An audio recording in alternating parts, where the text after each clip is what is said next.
Fala pessoal, queridos alunos do RJ Plus, meus queridos alunos que me seguem nas redes sociais e que fizeram o Exame Nacional da Magistratura, esse primeiro exame, ou estão interessados na resolução das questões que envolvem esse exame.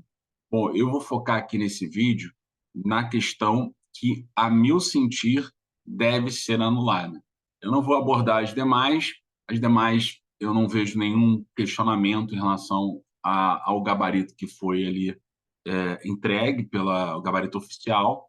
A gente já tem, eu estou gravando esse vídeo aqui, saiu o gabarito oficial, eu estou gravando no mesmo dia, e eu já vinha dizendo, já vinha alertando, não só eu, como outros professores, o Gianluca, por exemplo, eu vi ele falando isso, que a questão 76 ela deveria ser anulada. Bom, eles deram um gabarito que seria uma das assertivas estaria correta. E a gente vai ver aqui nesse nosso vídeo agora exatamente a questão. Eu vou mostrar para vocês que tem uma decisão de 2023, que é exatamente o texto desse gabarito. E vocês podem achar, então, o seguinte: poxa, professor, então o senhor comeu mosca aí, né? Errou, enfim. Não é isso. Na verdade, eu vou mostrar para vocês que, apesar de existir uma decisão de 2023, ela usa uma jurisprudência de 2018, que, por sua vez, é uma jurisprudência construída num acordo de 2010, e que está relacionada a uma outra decisão ainda mais antiga, e para circunstâncias totalmente diversas do que foi proposto nesse enunciado, que era questão de desconsideração da personalidade jurídica, por exemplo. Não é o caso aqui dessa questão 66. Então, assim, fica aí no vídeo, eu vou postar esse vídeo aqui no meu canal no YouTube, então fica atento com esse vídeo, tá bom? Vamos então à questão agora. Para quem não fez a questão e para quem fez, a gente sabe então que lá no RJ Plus a gente fez um curso específico. Eu posso dizer para vocês, o melhor curso de direito empresarial para o Exame Nacional da Magistratura, para os concursos da magistratura, você vai encontrar lá comigo no RJ Plus, porque é o curso completo. Esse curso aqui do Enan, a gente tem o feedback dos alunos. Olha, eu acertei as 6 questões, acertei 5 de 6, e eu não acertava nada em direito empresarial. Por quê? Não tem mistério, é só muito trabalho. Realmente, assim, a gente coloca muita energia nesses cursos e a gente tem uma assertividade pelo tempo, pela experiência, por aquele olhar do professor, a gente consegue separar temas que, às vezes, a gente acaba tendo muito sucesso aí nas provas, né? Então, o mais importante, que a minha filosofia é a seguinte: não acertar as questões, porque isso eu nunca vou prometer isso para vocês, jamais. Mas eu vou prometer que eu vou trabalhar muito, que eu vou tentar ser o mais assertivo possível, e eu tenho o desejo de, ao final do curso, que você, aluno, se sinta seguro em direito empresarial. Não que você goste de direito empresarial, tá? Até hoje eu trabalho com direito penal e não é a minha matéria preferida. Então, não é isso, mas para que o direito empresarial não seja uma barreira para a sua aprovação. Então, vamos ver aqui a questão, né? Então, a gente está aqui no slide do RJ Plus. Vamos, então, aqui ver a questão. Aliás, primeiro lugar, olha aqui, ó. A questão tratava sobre o artigo 1028 do Código Civil. Ó. No caso de morte de sócio, liquidar-se-á sua cota, salvo. Então, aqui, meus amigos, nós já temos uma regrinha. Então, que regra é essa? A regra é de que, se um sócio morre, a cota dele é que vai ser liquidada. Então, aqui, ó, a cota dele será liquidada.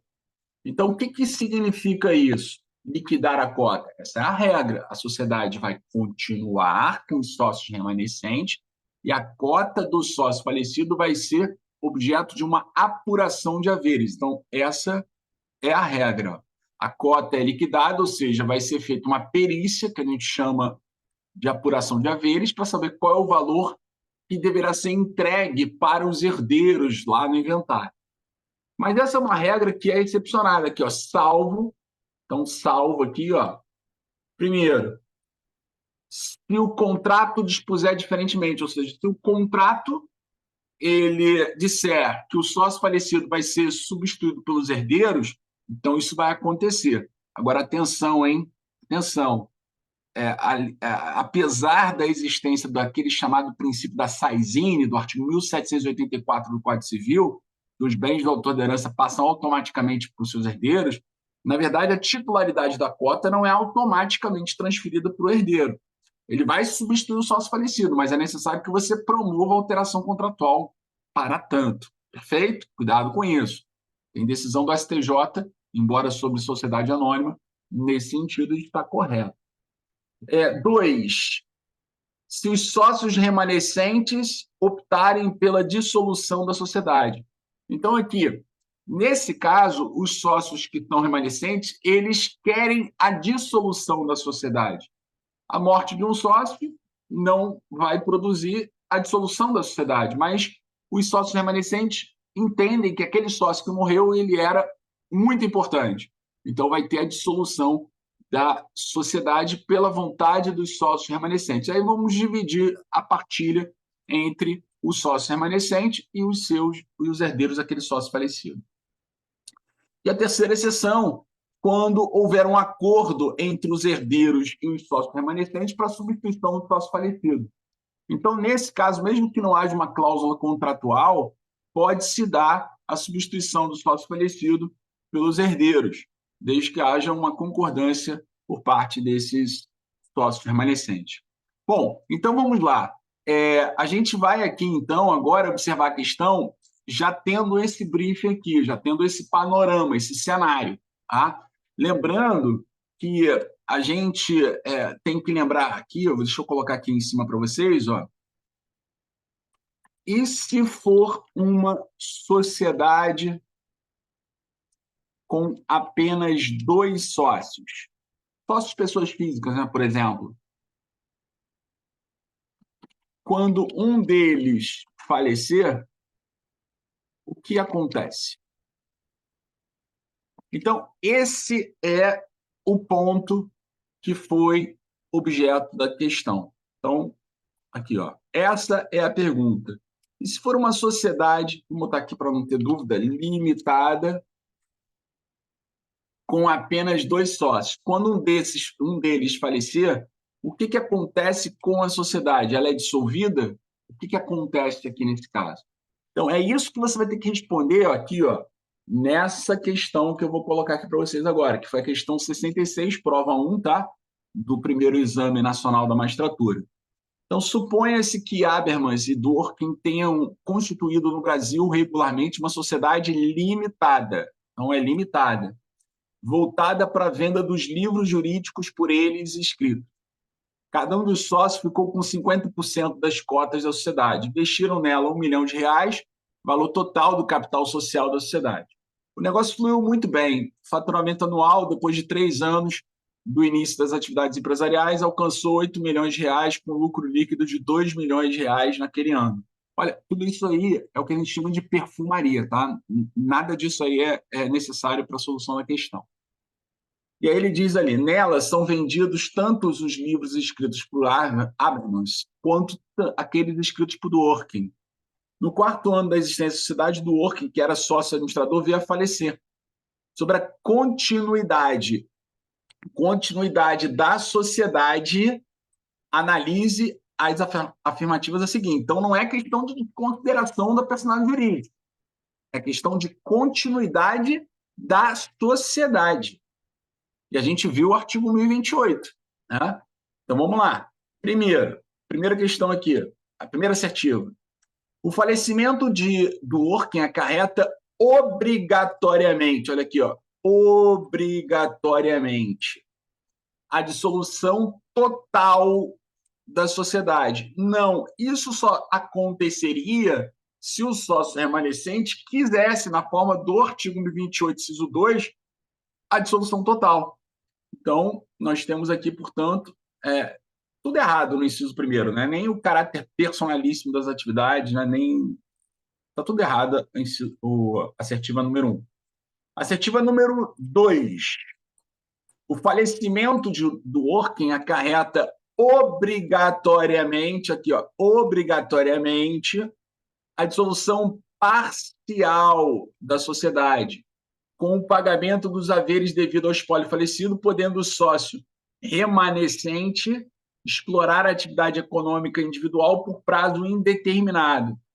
Então, vejam, com o pagamento dos haveres devidos ao espólio do falecido, podendo o sócio remanescente explorar a atividade econômica individualmente por prazo indeterminado.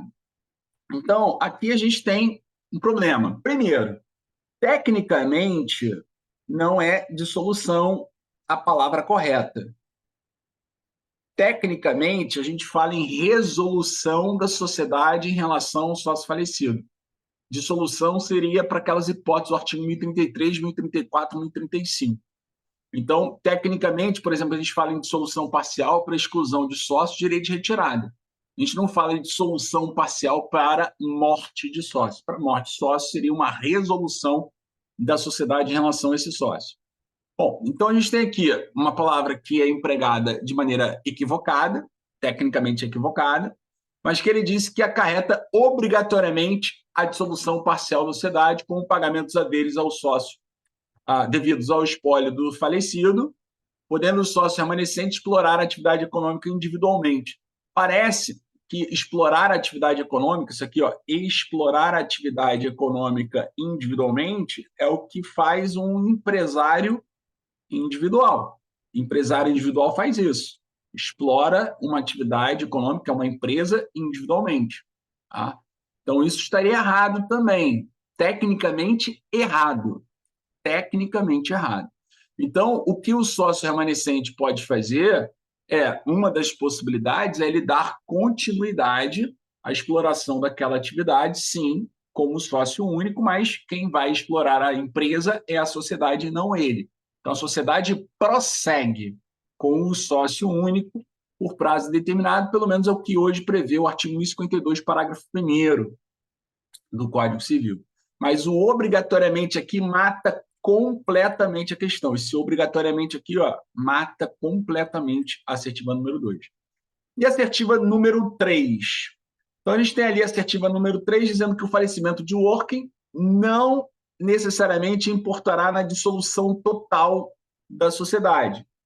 Seja porque a participação na sociedade é atribuída por sucessão causa-morte a um herdeiro ou legatário, seja porque o sócio remanescente pode explorar a atividade econômica individualmente, de forma temporária, até que se aperfeiçoe a sucessão. Então, aqui, meus amigos, olha, o erro, veja só, além de você usar tecnicamente uma expressão que remete a empresário individual, que é isso aqui novamente, né? Você tem um problema. Ele fala que só pode continuar, o sócio remanescente só poderia continuar de forma temporária. E, na verdade, não. Onde até que se aperfeiçoe a sucessão. Não.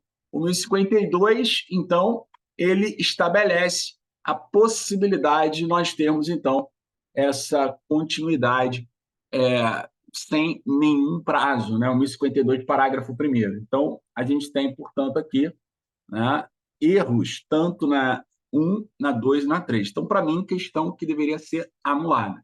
Qual o gabarito que eles deram? O gabarito que eles deram foi esse aqui, ó, letra C. Né? Eles deram a letra C como a assertiva 3 como correta. Mas, veja, olha como é que é difícil fazer prova objetiva quando você não está realmente alinhado com aquela ideia, aquela proposta que você vai, portanto, redigir a questão. Você vai se perguntar, mas tem uma decisão recente que traz exatamente o trecho da assertiva 3. Tem mesmo, que é essa aqui, ó. Vamos colocar aqui para vocês. Antes, vamos limpar aqui, né? E vamos colocar, então, olha aqui, ó. Certamente quem fez a questão puxou a questão dessa decisão aí, ó, que vocês estão vendo. Olha como é que eles puxaram uma decisão de 2023 da terceira turma, né? Então, pô, vamos colocar essa questão aqui no Exame Nacional, ó. Questão recente, né?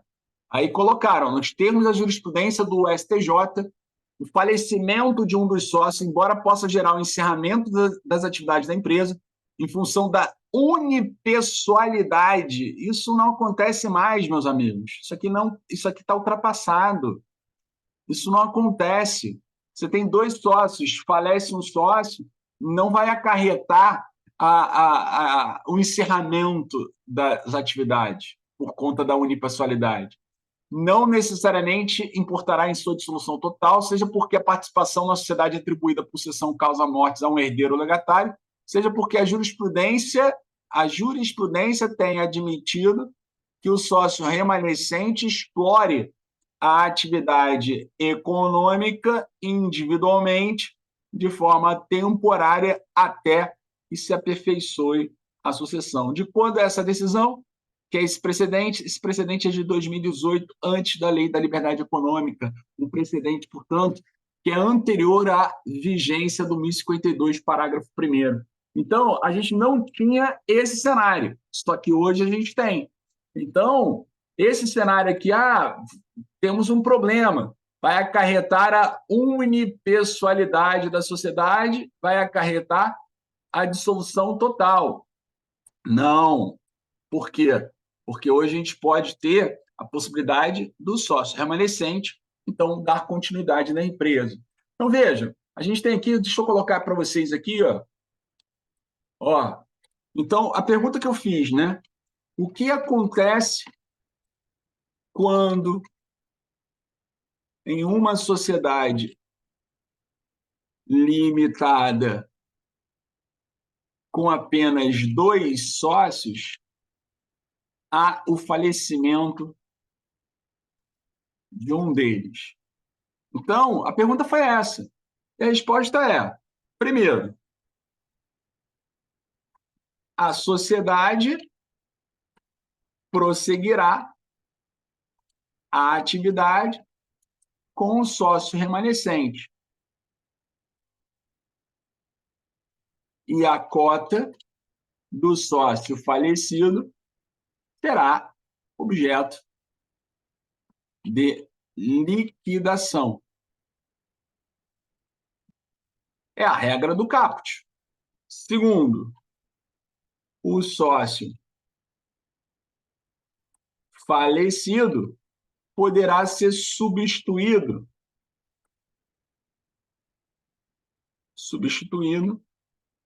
por seus herdeiros, quando houver cláusula no contrato social nesse sentido, ou quando ausente essa disposição contratual, os sócios remanescentes, o sócio, na verdade, né? O sócio remanescente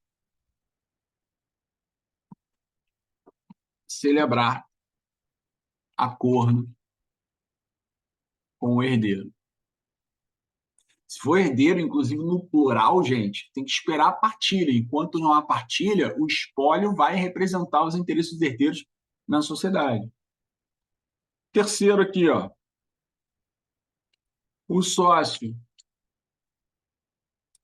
remanescente pode optar pela dissolução total da sociedade, aí vai ser encerrada a atividade. Tudo isso nós vimos, né, no 1028, nesse caso aqui é o 1028, inciso 2º. E quarto, caso o sócio remanescente opte por dar continuidade à exploração da sociedade, essa permanecerá unipessoal, não existindo prazo para recomposição da pluralidade de sócios. Ou seja, ela poderá permanecer unipessoal de forma indeterminada. É o artigo 1052, parágrafo 1º. Pessoal, não tem mistério, pessoal. Não tem mistério. O que aconteceu aqui? Quem preparou a questão, infelizmente, se baseou numa decisão que é de 2023, mas essa decisão de 2023, veja só, ela seguiu um precedente de 2018, quando ainda não havia o 1052, parágrafo 1º.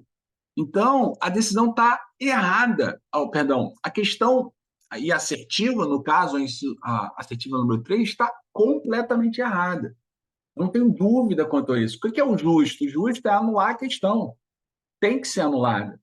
Porque, pegou uma decisão recente, mas a decisão se refere, veja só, ela se refere a uma decisão de 2018, como a gente está vendo aqui, né, o precedente de 2018, só que o precedente não é de 2018. Essa decisão de 2018, ela vai se basear aqui, ó, no informativo 428, que é de 2010, cara. É dessa decisão aqui, ó, o RESP 846331, gente. Então, aqui, ó, trata-se de recurso especial em que a controvérsia reside em saber se, numa ação de cobrança movida contra uma sociedade limitada, ocorrendo a morte de um dos sócios, a firma é automaticamente extinta, ficando autorizada a superação da personalidade jurídica da pessoa moral, de modo a atingir os bens pessoais da sócia remanescente. Isso está completamente superado, gente. Completamente superado. E é uma questão que envolve desconsideração da personalidade jurídica. Não é questão de dar continuidade à sociedade, que foi o perguntado. Não esqueçam disso. O que foi perguntado quanto à continuidade. A turma entendeu, entre outras questões, que o falecimento de um dos sócios, embora possa gerar, olha aqui, ó, embora possa gerar o encerramento das atividades da empresa, em função da sua unipessoalidade, não necessariamente importará em solução total, seja porque a participação do sócio é atribuída por sucessão causa-morte a um herdeiro legatário, seja porque a jurisprudência tem admitido que o sócio remanescente explora a atividade econômica individualmente de forma temporária até que se aperfeiçoe a sucessão. Só que a gente está falando disso em 2010, quando não havia limitado unipessoal. E demais, não posso esquecer desse detalhe, que eu esqueci de falar isso. O 1033, inciso 4º, ele previa a possibilidade dela permanecer unipessoal temporariamente por 180 dias. Por isso que ele fala ali temporária, por 180 dias, 1033, inciso 4º. E esse 1033, inciso 4º, não existe mais, ele foi revogado, justamente porque a gente tem a limitada unipessoal. Então, a gente está vendo aqui, gente, que aqui, ó, o inteiro teor da decisão, ó, cumpre destacar ainda que o falecimento de um dos sócios, embora possa gerar encerramento das atividades da empresa em função da unipessoalidade de sociedade limitada, não necessariamente importará em sua dissolução total, ou seja, porque a participação da sociedade é atribuída por sucessão causa-morte a um herdeiro legatário, seja porque a jurisprudência tem admitido que o sócio remanescente explore a atividade econômica individualmente, até que se aperfeiçoe a sucessão. E aí ele cita o Fábio Coelho naquela época, ó, 2009. A jurisprudência evoluiu para admitir, na hipótese de dissolução parcial da limitada de apenas 2 sócios, a aplicação analógica da Lei das Sociedades Anônimas, 206, primeiro letra D. A sociedade limitada de 2 sócios podia, por esse entendimento, ser dissolvida parcialmente e continuar existindo com um sócio apenas pelo prazo de 1 ano. Mas era uma posição dele, inclusive, uma posição que nem toda a doutrina seguia, porque a doutrina fala, não é a lei de SA, que a gente vai aplicar o 1033, inciso 4º, vai funcionar por até 180 dias. Vencido esse prazo e não restabelecida a pluralidade, olha aqui, ó, vencido esse prazo e não restabelecida a pluralidade, opera-se então a dissolução total. Isso não acontece na vigência da nossa norma hoje. Quer dizer, a lei da liberdade econômica mudou isso, gente. Então, a gente tem, portanto, que considerar todo este cenário que eu aqui apresentei para vocês. Tá certo? Então, por isso, vamos voltar lá na questão? Aqui, questão aqui. Olha aí, ó. Então, vamos voltar e vamos lembrar o seguinte: o que ele está pedindo aqui? Ele está pedindo, está contando a historinha toda ali, está dizendo que o cara morreu e quer que você responda sobre a continuidade. Ele não está falando de desconsideração, que é o precedente que foi utilizado para aquele cenário, né? E aí diz que a resposta estaria aqui no inciso terceiro. Mas eu mostrei para vocês que ele fala aqui, de forma temporária até que se aperfeiçoe a sucessão? Não. Basta a gente olhar o artigo 1052, parágrafo 1º do Código Civil. Então, a gente vai lá no Código Civil, ó, vamos colocar aqui na tela aqui para vocês. Ó. Então, artigo 1052. Olha aqui, ó. A sociedade limitada pode ser constituída por uma ou mais pessoas. Então, ela pode funcionar, pode ser constituída com uma ou mais pessoas, ou ela pode ser resultado de uma unipessoalidade que é sucessiva, né, depois da Constituição. Então, por exemplo, no caso de morte do sócio, o sócio remanescente pode dar continuidade com apenas um único sócio. E vejam que é uma decisão, é uma alteração de 2019, que é a Lei da Liberdade Econômica, posterior àquela decisão. Então, a gente não pode negar vigência a esse dispositivo. Lembrando, sobre a continuidade da sociedade, analise as afirmativas a seguir. Não falou de acordo com o precedente do STJ, tem esse ponto também. Então, eu acho que deveria sim, e eu continuo aqui afirmando, é muito difícil, eu sempre falo isso, quem já foi meu aluno sabe disso, é muito difícil fazer questão objetiva, gente. A gente pensa uma coisa, veja, quem fez a questão fez de boa fé com base numa decisão de 2023. Só que é difícil fazer uma questão objetiva, meus amigos, como vocês estão vendo aí. Então, para mim, o justo é anular essa decisão, porque não tem nenhuma assertiva correta, nem a assertiva número 3, que foi apontada como sendo gabarito. Certo? Agora, se vai anular, pessoal, vamos lá. Vamos trabalhar com cabeça de adulto e sem o coração, sem a emoção. Concurso público é sempre assim. A gente se depara com injustiças. Se não anular, na minha opinião, é uma injustiça não anular. Injustiça. Porque está errado. Quando você erra, você tem que assumir o erro. Agora, se vai anular ou não, isso é uma outra história. É sempre muito difícil você ter uma anulação. Né? Provavelmente vão defender o gabarito com base naquela decisão de 2023 que eu mostrei que está errado. Tá? Mas tudo bem, vamos lá. Você concorda comigo, você acha que tem que anular e você vai dizer, poxa, a FGV, o ENAM foi injusto comigo. Gente, isso acontece. Na vida é assim, muitas injustiças acontecem. Então, vamos erguer a cabeça, vamos seguir em frente e o mais importante, você sabe como resolver uma questão como essa, tá certo?